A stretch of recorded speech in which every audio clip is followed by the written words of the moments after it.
രണ്ട് തരത്തിലുള്ള പ്രതിഭാസം പ്രധാനമായിട്ടും നിങ്ങളിൽ സംഭവിക്കുന്നുണ്ട്. ഇത് ഏത് വിഭാഗത്തിലാണ് നിങ്ങൾ എന്നുള്ളത് ജസ്റ്റ് ഒന്ന് പറയാം. ഒന്നാമത്തത്, പുറത്തെ സാഹചര്യത്തിന്റെ സമ്മർദ്ദം മൂലം അകത്ത് മാറ്റങ്ങൾ ഉണ്ടാക്കുന്നത്. ഈ വിഭാഗത്തിലെ പെട്ടവര് സ്ഥിരമായിട്ട് പറയുന്ന കാര്യങ്ങൾ ഹസ്ബൻഡ് സമ്മതിക്കുന്നില്ല, വീട്ടിലെ സാഹചര്യങ്ങളൊന്നും നോക്കിയല്ല, മക്കളുണ്ട്, ഭാര്യയുണ്ട്, ഭർത്താവുണ്ട്, സമയം കിട്ടുന്നില്ല, പലതരത്തിലുള്ള എക്സ്ക്യൂസസ് ഉണ്ടാവും.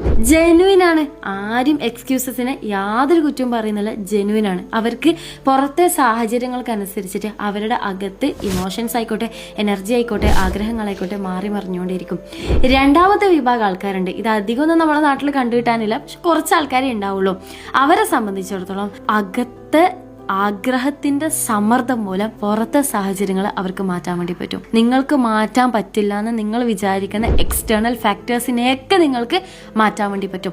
അതിനുള്ള strong convincing skill, communication skill, energy power, leadership skill നിങ്ങൾക്കുണ്ടെങ്കിൽ നിങ്ങൾക്ക് പുറത്തെ സാഹചര്യങ്ങൾ മാറ്റിയെടുക്കാൻ വേണ്ടിയിട്ട് ഡെഫിനറ്റ്ലി പറ്റും. ഇവിടെ വിജയിച്ചിട്ടുള്ള ആൾക്കാരും ഇമ്പാക്റ്റ് ഉണ്ടാക്കിയിട്ടുള്ള ആൾക്കാരൊക്കെ അവരുടെ സാഹചര്യങ്ങളും സിറ്റുവേഷൻസ് ഒക്കെ റെഡി ആയിട്ട് ഉണ്ടാക്കിയവരൊന്നല്ല, അവരെങ്ങനെയെങ്കിലായിട്ട് അതിന് റെഡിയാക്കി എടുത്തിട്ടുള്ള ആൾക്കാരാണ്. എല്ലാം നമ്മുടെ മനുഷ്യർ ഒന്നുകിൽ അകത്തെ ഇൻഫ്ലുവൻസിങ്ങിലൂടെ പോകുന്നവരാണ്, അല്ലെങ്കിൽ പുറത്തെ ഇൻഫ്ലുവൻസിലൂടെ പോകുന്നവരാണ്. നിങ്ങളുടെ അകത്തെ സ്വപ്നമാണോ നിങ്ങളെ ഇൻഫ്ലുവൻസ് ചെയ്യുന്നത്, പുറത്തെ സാഹചര്യമാണോ നിങ്ങളെ ഇൻഫ്ലുവൻസ് ചെയ്യുന്നത് എന്നുള്ളതിനനുസരിച്ചിരിക്കും നിങ്ങൾക്ക് വരാൻ പോകുന്ന വിജയവും പരാജയവും.